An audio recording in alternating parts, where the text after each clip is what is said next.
Important है model, इसके लोक नीति के मॉडल है ना, लोक नीति निर्माण यानी लोक नीति कैसे बनाई जाती है और लोक नीति का मूल्यांकन। ये तीनों क्वेश्चन बहुत इंपॉर्टेंट है, एग्जाम में कोई ना कोई क्वेश्चन इस तीनों में से आ जाता है। तो इन तीनों क्वेश्चन को मैं एक ही वीडियो में करा देता हूँ। सबसे पहले जनता के लिए सरकार द्वारा जो नीति बनाई जाती है उन्हें हम लोक नीति कहते हैं। लोक नीति हर देश बनाता है, चाहे वो एक विकासशील देश हो या विकसित देश हो, लोक नीति बनाता ही है। अब वो दीर्घकाल के लिए हो सकती है, लंबे समय के लिए हो सकती है, छोटे समय के लिए हो सकती है। सारी गवर्नमेंट एजेंसी इसमें शामिल होती हैं नीति बनाने के लिए।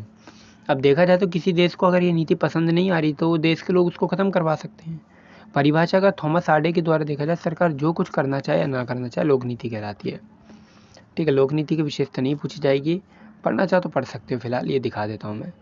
ठीक है, वैसे नहीं पूछता लोक नीति के उद्देश्य, कभी नहीं पूछेगा आपसे। उद्देश्य पूछ सकता है लेकिन लोक नीति की विशेषता नहीं पूछेगा आपसे। लोक नीति का मॉडल का महत्व। लोक नीति का मॉडल क्यों पढ़ें हम?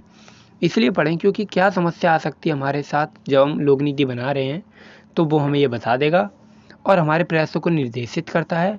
दूसरी चीज़, लोक नीति सरल और स्पष्ट बनाने के लिए हमें इसे स्टडी करना चाहिए, यानी लोक नीति हम अच्छे से बना सकें, कोई दिक्कत ना हो उसमें, इसलिए हमें यह मॉडल पढ़ना चाहिए।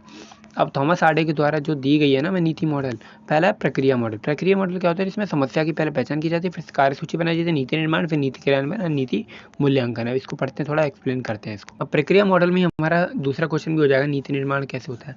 पहले समस्या की पहचान, एजेंडा तैयार करना, नीति निर्माण, नीति को वैधता दिलाना, क्रियान्वयन, मूल्यांकन। तो ये सबसे पहले क्या होता है कि एक समस्या की पहचान की जाती है, ठीक है, फिर कार्यसूची बनाई जाती है, एक रूपरेखा तय की जाती है, फिर नीति निर्माण, फिर निर्धारित किया जाता है कि कैसे नीति बनाएंगे, क्या उद्देश्य रखेंगे, फिर नीति वैधता दिलाएंगे, यानी कि सरकारी संस्थानों द्वारा नीति को वैधता दिलाएंगे, क्योंकि वैधता नहीं मिलेगी तब तक लोग नहीं मानेंगे उसको। ठीक है, अब नीति क्रियान्वयन यानी कि फिर हम जिस मकसद से नीति बनाएंगे उसको इम्प्लीमेंट कर दिया जाएगा। नीति मूल्यांकन, अब देखा जाएगा कि क्या इसने हमारे लक्ष्यों को पूर्ति की, क्या जिसलिए हमने बनाई थी क्या उद्देश्य पूरा हुआ, ये देखा जाएगा। यानी ये नीति हो जाती है पूरी। फिर आता हमारा मॉडल संस्थागत मॉडल। संस्थागत मॉडल में क्या होता है ये हमें इसमें बताते हैं कि लोक नीति तब तक नहीं बन सकती जब तक एक सरकारी संस्थान द्वारा उसको स्वीकृति प्राप्त ना हो। इसलिए सरकारी संस्थान लोक नीति की 3 विशेषता में देते हैं। पहली वैधता, यानी जब नीति बनी है तो उसको वैधता प्रदान कराओ सरकारी संस्थानों द्वारा, तभी वो वैलिड होगी। सार्वभौमिकता, यानी कि समाज में अलग अलग लोग इसमें शामिल होते हैं। तीसरा बल प्रयोग, यानी कि अगर सरकार ने बना दी पॉलिसी, अब उसको कोई पालन नहीं कर रहा तो आदेश जारी कर सकती है, बल का प्रयोग किया जा सकता है जल कल्याण के लिए। तीसरा तर्कसंगत मॉडल। तर्कसंगत मॉडल में ये बताया जा रहा है कि सरकार को समाज के प्रति ऐसी नीतियों का चयन करना चाहिए जिससे पैसा कम खर्च और लाभ ज़्यादा हो। यानी कि समाज को ज़्यादा लाभ देने के लिए सरकार को ऐसी नीतियाँ का चयन करना चाहिए जिसमें उनका पैसा भी खर्च हो जाए और लाभ का लाभ मिल जाए लोगों को और उनको भी मिल जाए। चौथा, अभिजात वर्ग मॉडल। ये विशेषता अभिजात वर्ग की आवश्यकताओं की पूर्ति करने के लिए इसमें नीति बनाई जाती हैं। इस मॉडल के तहत अभिजात वर्ग की आवश्यकताओं की पूर्ति के लिए जो नीति बनाई जाती है वो इस मॉडल के तहत आती हैं। तो ये समझ सकते हैं अभिजात वर्ग के मॉडल, ये अलग ही मॉडल हो गया। अब लोक नीति निर्माण कैसे किया जाता है मैंने सब बता ही दिया पहले ही। लोक नीति का मूल्यांकन। नीति का मूल्यांकन कैसे?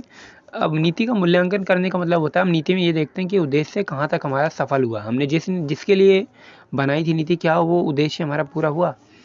मूल्यांकन का उद्देश्य होता है लोक नीति के उद्देश्य और परिणाम के अंतर को पाटना, यानी कि जो उद्देश्य हमने रखा और क्या परिणाम निकला, तो इसके बीच के अंतर को पाटना। दूसरी चीज, नीति प्रभाव का मूल्यांकन भी इसमें किया जाता है। न्यायपालिका अपनी सीमाओं के दायरे में रहकर मूल्यांकन को अंजाम देती है। राजनीतिक कार्यपालिका प्रशासनिक कार्यपालिका का मूल्यांकन करती है, यानी राजनीतिक कार्यपालिका किसका मूल्यांकन करती है? प्रशासनिक कार्यपालिका का। और बाहरी एजेंसियां भी लोक नीति का मूल्यांकन करती हैं, जैसे एमपी की शिक्षा गारंटी योजना। इस तरीके से निष्कर्ष आता है और हम इस निष्कर्ष को लिख देंगे।